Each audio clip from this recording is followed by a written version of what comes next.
Assalamualaikum warahmatullahi wabarakatuh. Perkenalkan, nama saya Muhammad Farshil Wahid, MPM 251040263 semester 3 dari Prodi Manajemen Bisnis Syariah. Di video ini saya akan menjelaskan tentang strategi operasi dan strategi tata ruang. Tugas ini untuk memenuhi mata kuliah manajemen operasi yang diampu oleh Bapak Vicky Sanjaya. Strategi operasi.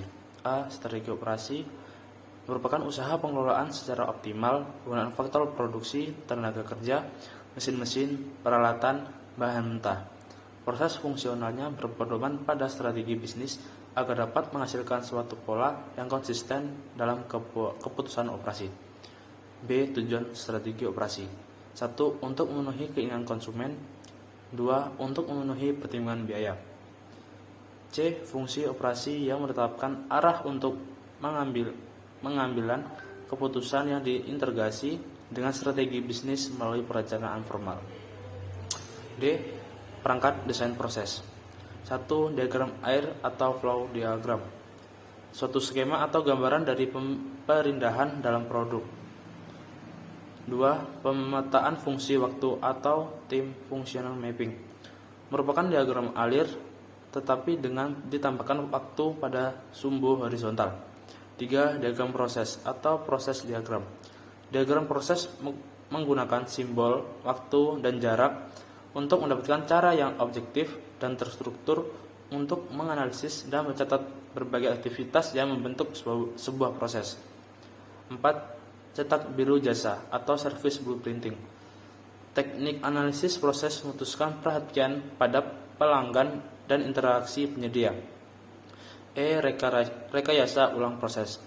Rekayasa ulang proses atau reengineering proses adalah proses pemikiran kembali dan mendesain ulang bisnis secara radikal untuk membawa peningkatan kinerja. Strategi tata ruang. Strategi tata ruang merupakan keputusan penting yang menentukan efisiensi operasi secara jangka panjang. Tata letak ini memiliki banyak dampak strategis karena tata letak ini menentukan daya saing perusahaan dalam hal kapasitas, proses, fleksibilitas, biaya, kualitas lingkungan kerja, kontak dengan pelanggan dan citra perusahaan. Ada banyak manfaat dari strategi tata ruang. Contohnya, utilisasi ruang, sumber daya manusia yang lebih tinggi, meningkatkan aliran informasi, modal karyawan yang lebih baik, dan kondisi lingkungan kerja yang lebih aman. B. Jenis tata ruang. 1. Tata ruang letak kantor, tata ruang letak toko eceran, tata ruang gudang dan tempat penyimpanan, tata ruang posisi tetap, dan tata ruang berorientasi proses. Tata letak kantor adalah berkaitan dengan dekorasi dan memperhitungkan semua peralatan, persediaan, dan desain pengaturan sampai berfungsinya sebuah kantor. 1. Peningkatan produksi kerja. 2. Memberikan kesempatan pegawai untuk berkembang kreativitasnya tanpa batas. 3. Meningkatkan komunikasi. 4. Mengurangi biaya pemeliharaan kantor. 5. Peningkatan efisiensi pekerja. Jenis-jenis ruang kantor.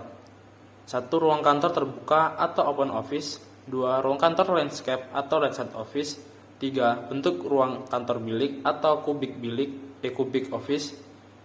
4. Tata letak kantor bersama atau working office layout. 5. Bentuk kantor gabungan atau hybrid office. B. Tata ruang toko eceran. Dilandasi oleh gagasan bahwa penjualan dan keuntungan itu bergantung dengan pemanjangan produk terhadap pelanggan. Terdapat 5 gagasan dalam tata ruang toko eceran. 1. Penempatan barang-barang yang high draw di bagian pinggir toko. 2. Menggunakan lokasi utama untuk barang yang bernilai tinggi. 3. Didistribusikan apa yang dikenal oleh masyarakat. 4. Menggunakan lokasi ujung jendela. 5. Mengungkapkan misi toko secara hati-hati dengan menyeleksi posisi department layout. C. Tata ruang gudang dan tempat penyimpanan atau warehouse layout merupakan untuk menemukan trade-off yang optimum antara biaya penanganan dan biaya terkait ruang gudang. Komponen penting tata ruang gudang ini ialah hubungan antara area penerimaan, pembongkaran, dan area pengapalan atau loading. D.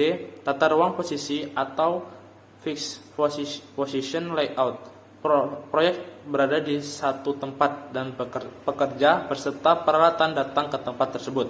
Dalam tata ruang tetap terdapat teknik dalam membangun tata ruang. 1. Terdapat ruang terbatas. 2. Volume material yang diperlukan adalah bersifat dinamik. E. Tata ruang berorientasi proses atau proses orientasi layout. Suatu tata ruang yang menangani volume kecil, produk dengan keragaman tinggi yang seperti mesin dan peralatan dikelompokkan bersama. Keuntungan dari tata ruang berorientasi ini fleksibilitasnya dalam hal perlengkapan dan pengaturan tenaga kerja. Baik, itu saja yang dapat saya jelaskan. Saya akhiri. Wassalamualaikum warahmatullahi wabarakatuh.